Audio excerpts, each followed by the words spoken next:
I moved away from Switzerland in 1993.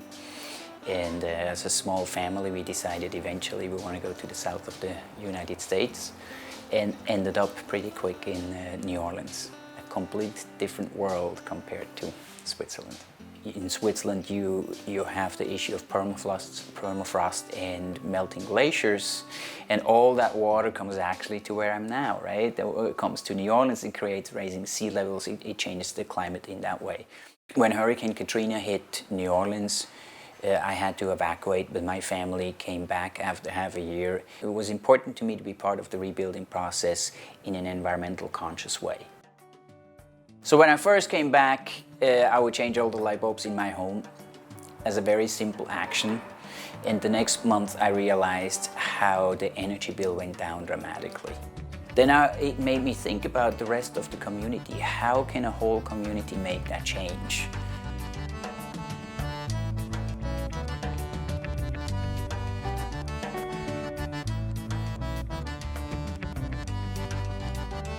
We really have to take care of Earth and our world if we want to survive, that we have to think about future generations. We have to think about how we treat the environment and how we can be sustainable. There's a few benefits to having a rain barrel. Most of the applicants that we see get rain barrels, one of the big reasons is they want a water source for their garden. Plants prefer rainwater because the water that comes out of the tap is treated with all kinds of things that plants don't really like. It also helps with subsidence, so New Orleans is sinking. I think most people are aware of that by now. And having a rain barrel trapping some of the water during a rain event, that means that we don't have to pump that water out past the levee. And that pumping that we normally do helps contribute to some of the sinking that we're seeing in the city. So if we're able to trap some of that water and then release it into the ground after the storm has passed, that helps out with subsidence. So all our rain barrels are painted by volunteers and by artists. Every barrel is unique, every barrel is different, and by people giving the choice, the barrel becomes their baby. So that means they're going to take care of it, and they're going to cherish it, and then going to show it to other people because they're proud of it. And that's how art helps spread the program.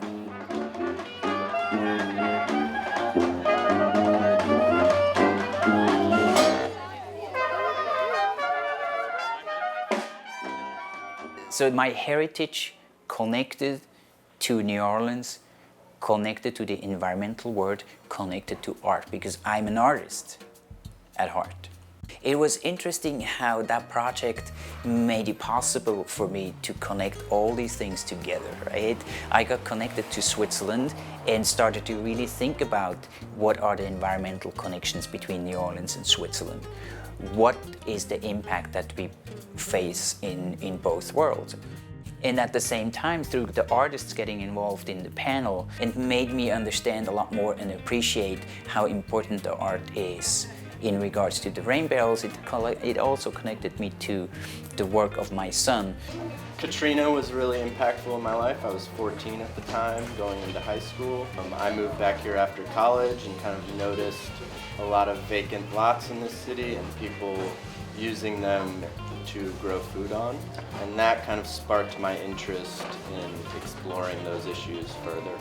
And really wanting to make art that would sort of raise awareness of these issues and also create sort of visions of livable futures or new possibilities. The project all of a sudden became a project that showcased the holistic approach that I believe in. I feel very appreciative about the support we got from the Swiss consulate in Atlanta. I feel very honored to be recognized by the country where I'm originally come from.